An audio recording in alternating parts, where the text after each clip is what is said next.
Quiero remarcar esto, me acompaña Ezequiel, que es parte del servicio de medicina legal del Hospital San Martín de La Plata, donde yo soy la jefa de servicio.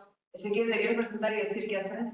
Fuerte, sí. Buenas, soy Ezequiel mismo, soy el administrador del servicio de medicina legal. Me parece importante marcar esto porque hoy está Ezequiel, nuestro trabajo es justamente encargarse de la morgue del Hospital San Martín de La Plata, que, bueno, quienes son de acá sabrán que no es algo menor por la cantidad de pacientes que pasan y de consultantes que pasan por ese hospital. Y tampoco es menor el hecho de haber podido crear hace apenas 3 años el primer servicio de medicina legal, no el servicio de legales, el servicio de medicina legal de un hospital público en el país. ¿Por qué? Porque el servicio es profundamente interdisciplinario, Ezequiel es el viscerador, tenemos 2 criminalistas y tenemos una antropóloga trabajando con diversos temas, más allá de, bueno, ya saben, él ya les dijo, yo soy médica, para encarar, porque es la importancia de la interdisciplinariedad, para poder encarar los temas desde distintas ópticas. No solo los anteojos que nos ponemos desde nuestras especialidades, sino el bagaje que traemos. Ellos son en realidad muy jóvenes, lo cual para mí es fantástico porque tienen cerebros oxigenados, yo ya no. Así que son, entre tantas cosas, mi soporte y mi memoria externa, yo olvido lo que pasa en los 3 segundos, pero esto de traer cada cual su mochila diferente, más allá, insisto, de la especialidad, nos permite mirar las cosas de distintos lugares y llegar a conclusiones mucho más diversas y mucho más interesantes. Se habrán dado cuenta que yo utilizo el lenguaje inclusivo. Si ustedes llegaron hasta acá en su carrera, claramente que yo ponga una letra E no les va a cambiar absolutamente una conversación. Sin embargo, me parece sumamente importante por lo siguiente. Punto número 1, una cuestión de práctica, porque si estamos hablando, más allá de que ustedes son profesionales, especialistas, etc., pero si estamos hablando con gente que viene de culturas originarias o de otro país o con otro lenguaje, el esfuerzo para poder entenderle, digo, me parece muy importante, sobre todo en la maestría de salud pública, el esfuerzo para poder entenderles hay que hacerlo. ¿Okay? Entonces, que haya una niña parada acá enfrente, metiendo una E en las palabras, creo que no nos complica absolutamente en nada. Insisto, pedagógicamente me parece un añadido, ¿sí? Un más. Y si no se entiende, me dicen, che, Vivi, no entiendo, yo paro y arranco de vuelta y le explico las veces que haga falta, con la misma E, pero de otra manera. ¿Ok? Bien. Por supuesto, como ustedes saben, la inclusión del lenguaje inclusivo, valga la reiteración, es para no dejar nada. Porque yo me puedo autopercibir mujer, me puedo autopercibir varón, o puedo autopercibirme de otra manera. De otra manera que todavía no se nos cruzó por la cabeza. Entonces, si hay una persona que se autopercibe de otra manera y yo solo me dedico a la O y a la A, y bueno, ustedes conocen. Es la base de la inclusividad. ¿De qué vamos a hablar en el día de la fecha? Vamos a tratar de abordar la bioética. Les propongo utilizar la siguiente metodología.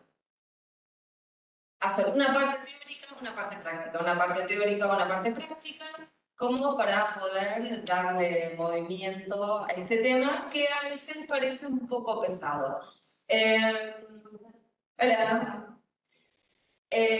Cualquier cosa me pagan. Acá con Ezequiel trajimos para trabajar y con el CIAEL trajimos para trabajar en mano, porque bueno, le damos también un plus al hecho de poder manipular el ejercicio, en este caso van a ser historias clínicas e informes periciales. Pero además me parece súper importante entender lo siguiente. Todo lo que charlemos acá está comprendido por el escrito profesional. ¿Está? Porque si bien borramos la mayoría de los nombres, de los informes y toda anécdota que yo pueda llegar a traer o imagen que pueda llegar a traer es de casos reales, en honor, no solo por proteger el secreto profesional de estas personas, sino en honor por estas personas que nos han prestado su dolor para poder entender ciertas circunstancias desde distintos lugares, lo que pasa en la maestría se queda en maestría. ¿Sí? Bien. Acá no sé si me ven como los perros cerca. Bien. Arranquemos con, no sé si me quieren preguntar algo, acotar algo, ¿no? ¿Vamos? Bueno, cuando hablamos de bioética, ¿de qué estaremos hablando? A mí me gusta traerles esta imagen. Esta imagen es claramente muy retro. Esta imagen es la estructura interna de un reloj, ¿sí? Y cuando hablamos de bioética, a mí me gusta plantearles lo siguiente. Nosotros, como trabajadores de la salud, tenemos una particular responsabilidad en lo que hacemos y en lo que no hacemos. Y me gusta entendernos como una de estas pequeñas piezas. Cada una de nosotros es una pequeña pieza de esta gran maquinaria que es la salud pública. ¿Qué pasa cuando la salud pública o el sistema de salud en el que estamos trabajando o el espacio en el que estamos trabajando funciona mal? Funciona, no me olvidé cuando hablar esto, funciona, pero funciona para el lado equivocado. Está funcionando, está girando la estructura, la maquinaria, sin embargo, va para el lado contrario. Pongamos las manecillas del reloj, que van para el otro lado. Sí, todas funcionan, todas dan la vuelta, pero nos están dando una hora equivocada. Entonces nosotros, que somos parte de esta maquinaria, tenemos la posibilidad, el derecho y la obligación de pararnos. En el momento en que nosotros nos paramos, la maquinaria puede ser que la maquinaria salte a la mierda, puede ser que la maquinaria diga, oh, ¿qué está pasando? Puede ser que digan, che, saquen esta piecita y manden a otro lado, todo puede ser, atravesé todo en tantos años de vida y de profesión. Pero es importante, por lo menos, no ser cómplices de un mal funcionamiento, porque el mal funcionamiento del sistema de salud, por lo pronto, deja gente afuera sin poder acceder a un derecho básico como es la salud y la vida. Entonces, si las cosas funcionan mal, podamos identificarlas y podamos pararlas. Hola. Hola. A quienes están afuera, estamos esperando que sigan el reloj. Bien, entonces dentro de esta maquinaria hablemos un poquito de qué decimos cuando decimos bioética y cuál es la diferencia, porque muchas veces caen en una misma bolsa, cuál es la diferencia entre la ética, pues vamos a la disciplina, a la bioética, entre la ética como ciencia y la moral, ¿sí? Cuando hablamos de ética, estamos hablando de una rama de la filosofía que se dedica a estudiar la moral. Entonces, yo desde mi lugar como eticista o como bioeticista o como parte del equipo de bioética de mi hospital, ustedes saben que en provincia de Buenos Aires, en el 2020, por disposición del Ministerio de Salud de la provincia de Buenos Aires, se establece la obligatoriedad de los comités de bioética de cada uno de los hospitales públicos de la provincia. ¿Y esto es casualidad? No, es una visión absolutamente oportuna de lo que se nos estaba viniendo. Se nos estaba viniendo una pandemia y no sabíamos, realmente no sabíamos qué era lo que íbamos a hacer. Corta. No sabíamos a qué nos estábamos enfrentando, creo que todo lo pasamos. No tan bien, yo tengo muchas notas aquí. Trato de resumir porque si no me voy por las ramas. No tan bien en ese momento cuando se dispara de las manos. La pandemia, bueno, yo desde mi lugar lo siento, yo llego y llega la muerte. Entonces, le planteo al viceministro de Salud de provincia y al viceministro de Salud de Nación, le digo, muchachos, queridos muchachos, compañeros, ¿qué vamos a hacer con esto? ¿Qué vamos a hacer con los muertos? Entonces me dijeron lo mismo. Me dicen, no sabemos qué vamos a hacer con los vivos.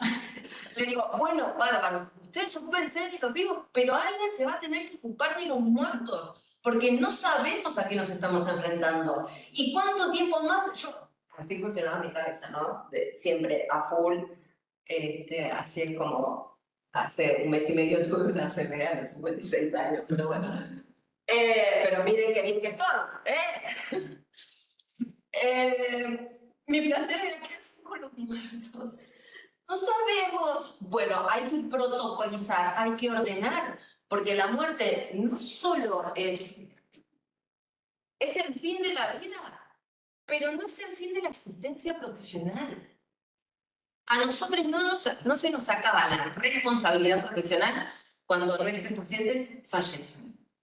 Sigue, y eso no lo manejamos, no lo trabajamos, no sabemos. ¿Por qué? Porque, entre otras cosas, culturalmente, y de eso se encarga la moral, culturalmente construimos un gran temor frente a la muerte. Nosotros, como sociedad, a diferencia de otros países que tienen otras concepciones en relación a la muerte, se me ocurre así rápido, México, ¿sí? Y vuelvo a la línea de qué hablamos cuando hablamos de ética, para qué nos sirve la ética, obviamente, ¿qué se les ocurre a ustedes? Más allá de lo que está escrito, no me hagan trampa. ¿Para qué nos sirve la ética? ¿Para qué nos sirve proceder con ética? Para funcionar como sociedad organizada, o para tener como reglas tácitas que no, como algo más cultural, ¿sí? Bien. ¿Su nombre es? Meli. Bien. Meli nos plantea esto, tener ciertas reglas. Estamos de acuerdo. Tenemos reglas, pero esas reglas surgen desde lo cultural y desde lo convenido para construir. Acá vamos a hacer algunas disquisiciones teóricas y después nos vamos a ir de cabeza a lo práctico. Como surgen desde lo cultural, lo que van a construir es nuestra moral. La moral de nuestro pueblo dice que esto está bien, esto está mal, esto lo tengo que hacer, esto no lo tengo que hacer. Ahora, cuando se genera el conflicto dentro de la moral, dentro de la construcción sociocultural, entonces viene la ética y dice, bueno, banque, tenemos un quilombo, ¿cómo lo resolvemos?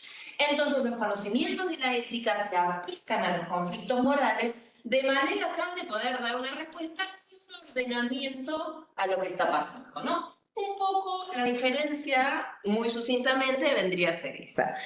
Es universal, reflexiona sobre si son buenas o malas las prácticas y es una disciplina que emite juicios sobre la moral para ayudar a dirigir las conductas humanas. ¿Y qué es la moral? Esto que construimos, los comportamientos. Yo ya me estoy muriendo de calor. Los comportamientos. ¿Puede ser? No sé si usted habla para ¿qué es la moral? ¿Qué es la moral? Es lo que construimos como pueblo, como pueblo, como sociedad, de lo que consideramos que deberían ser las cosas. Ahora, habrá pueblos que construyan una moral que sea tan fundamentalmente diferente a la nuestra, que nos choque e incluso sus prácticas nos puedan parecer que van en contra de la ética. Sí, puede ser. Miren, ejemplo. Ustedes van a ver en el transcurso del día de hoy, por lo menos por arriba, que nuestro trabajo, más allá de la bioética y el ejercicio profesional, se dedica, toma la bioética y toma el ejercicio profesional y lo vuelca a la asistencia de todos los días, ¿sí? Cuando charlamos sobre estos temas, tratamos de que sea permeable, que sea asequible a un profesional que se dedica, por ejemplo, a la medicina general. Es decir, que en el consultorio de todos los días pueda aplicar estos conocimientos, que no se queden como una tesis, que no se queden flotando en el aire. Pero todo esto tenemos para ir charlándolo durante el día de la fecha, ¿no? La diferencia entre ética y moral, que de alguna manera ya se las he anticipado. Ahora, hablando de holocausto y genocidio, fíjense que bueno, ustedes sabrán, lo que he escuchado, que se considera que Potter, y no Harry, es el padre de la bioética. Sin embargo, ya en los años, en la década del 30, en el 30 y pico, Fritz Charles, nota al pie, ¿acaso soy padre de la bioética? Como si nosotras nunca hubiéramos aportado nada. Pero bueno, yo les cuento la historia como está contada, después la transformaremos. Sí. Shard escribe un artículo súper interesante, sobre todo muy avanzado para la época, que se llama Bioethic y que habla de la panorámica sobre la relación ética entre el hombre y los animales y las plantas. ¿Sí? ¿Qué pasa en ese momento, en pleno surgimiento del nazismo? Y mirad, macho, la verdad es que tu bioética hoy no nos estaría sirviendo mucho, nadie le dio bolilla, pero fue uno de los primeros bioeticistas que empezó a hablar de esta temática. Ahora sí tenemos a Van Ressler, Potter. Y ustedes saben que Potter era oncólogo, ¿no? ¿Y a ustedes les parece que el hecho de que Potter fuera oncólogo tendrá algo que ver con el hecho de que haya creado supuestamente la bioética? ¿O es que un día se despertó como Pinky Cerebro y dijo, Pinky, hoy vamos a inventar la bioética? Vamos a comenzar. ¿Qué vamos a hacer? Vamos a comenzar. Bueno, amo ese dibujo. Bien. ¿Tendrá algo que ver con su especialidad? ¿Ustedes lo piensan? Sí. ¿Por qué? La complejidad de la fotografía, ver cómo los gases también. Y por el proceso todo, luego comienzo hasta el final. Y las decisiones que hay Cuando frenar, cuando frenar, terapéutico y todo eso. Sí, ahí puede ser la muerte. Bien, bien.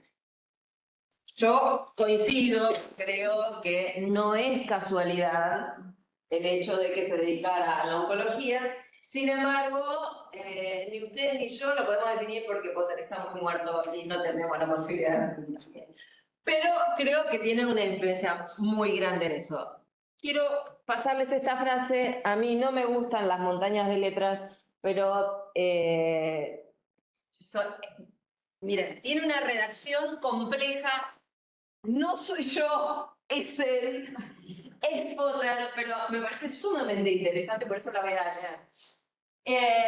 La humanidad tiene la necesidad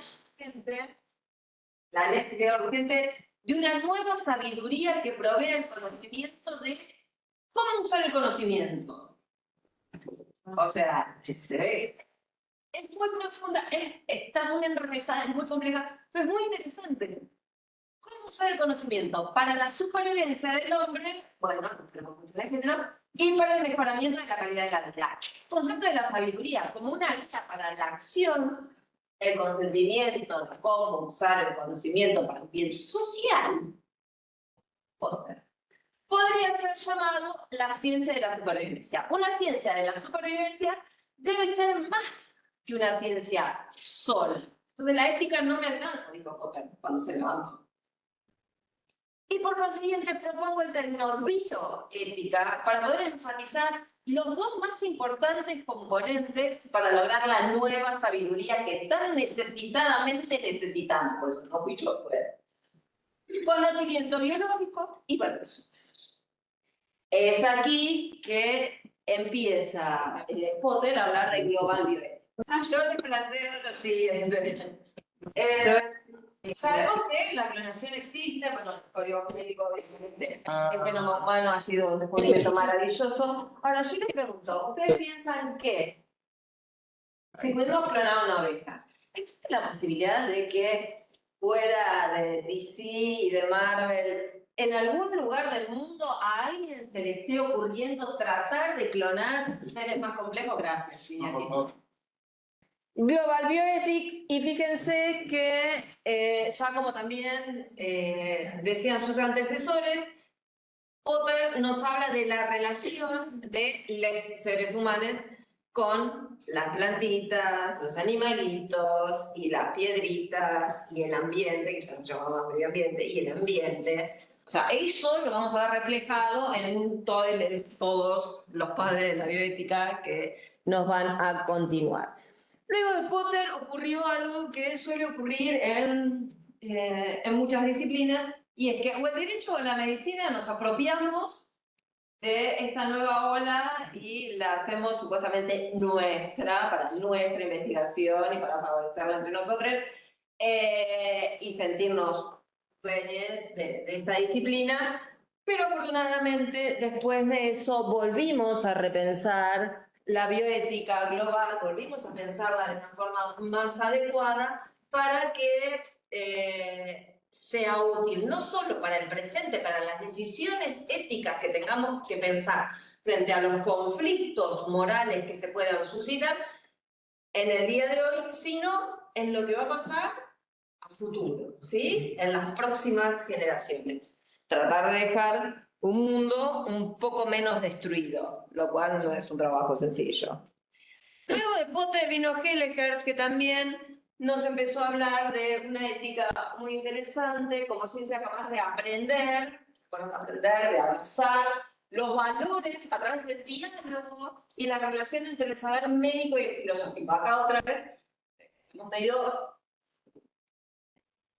resumidos en el aporte de las distintas disciplinas, porque cuando estamos hablando de ética y lo que hace bien en el presente y lo que debería hacer bien a futuro, no solo tendría que ser médico, abogado, a propósito de lo que justo hablamos, filósofo, escribano, ¿y por qué no? Escribano, ¿por qué no los escribanos? A ver, todas las disciplinas pueden tener algo que decir, y es importante que la bioética escuche a todas las disciplinas.